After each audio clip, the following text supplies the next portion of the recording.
Camping Gas Texas Revolution S. Jedná sa o jeden už starší model, staršej generácie. Napriek tomu sa jedná o veľmi šikovne vypracovanú kombináciu dvojregulačného horáka, dvojstupňového, liatinový rošt a postranný varíč. A hlavne to v tejto cenovej kategórii nič podobné sa nenachádza. Áno, jedná sa o dopredaj, tým pádom tá cena je vynikajúca. Pôvodne tieto grily, keď boli ešte ponúkané, pohybovala sa ich cena niekde medzi 280 až 320 eurami. Prišli novšie generácie grillov a tie už tento model vytlačili, respektíve brutálne znížili jeho cenu.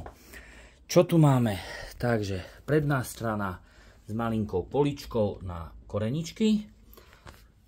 V zadnej časti máme stojanček na plynovú fľašu a misku na odkvapávanie nečistôt. Problémom je klasika ako u väčšiny grillov. 10 kg fľaša dovnútra vojde len veľmi problematicky, respektíve zavadzia tej myštičke na zachytávanie tukov. Tá predná polička je šikovná, fakt dajú sa tu položiť rôzne veci. Varič na bočnom stolíku. Tento bočný stolík je fixovaný. Tu na vzadu pri montáži sú na to špeciálne skrutky, pretože on musí byť pevný.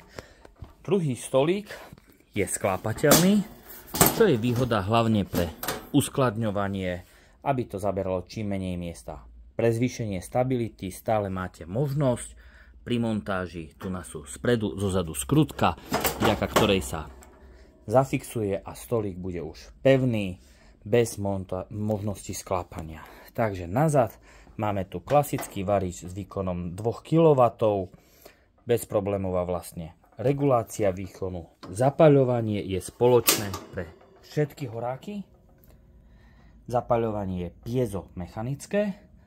Samozrejmosťou je regulácia výkonu.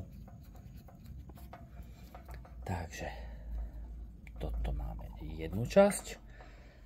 Grilovacia plocha, samozrejmosťou nerezový rošt pre pozvolné grilovanie, je uchytený aj o veko, to znamená sklápa sa spolu s vekom. Vo veku máme pekne sklenený priezor, kde vidíme aj čo sa deje na rošte pre pozvolné grilovanie a dokážeme si aj odsledovať teplotu. Samotná grilovacia plocha je celoliatinový rošt, pod ktorým sa nachádza rošt pre lávové kamene a pod ním je nerezový horák, ktorý je dvojitý.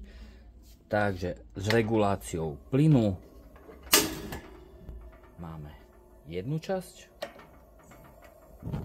a druhú časť. Keďže sa jedná o starší model grillu, ten rozptyl tepla z horáku nie je až tak dokonalý ako pri moderných grilloch, preto sa u týchto grillov odporúča používať lávové kamene. Tento spodný rošt, ktorý sa nachádza nad horákom, sa ukladajú lávové kamene, sú súčasťou balenia. Vďaka tomu tu vznikne jedna súvislá vrstva lávových kameňov, ktoré sa nahrievajú priamo od horáka a zabezpečujú rovnomerné rozptýlenie tepla.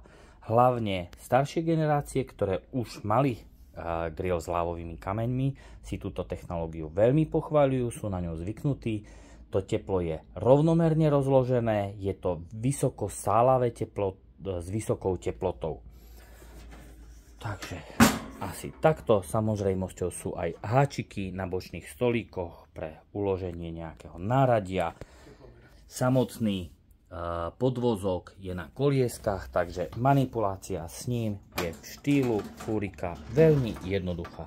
Celková hmotnosť tohto grillu je okolo 30 kg. Nie je to málo, pretože ten grill napriek jednoduchej konštrukcii je veľmi stabilný, pevný, ale zas nejedná sa o 50-80 kg monštrum, ako sú ostatné modely. Takže toto máme. Camping Gas Texas Revolution S.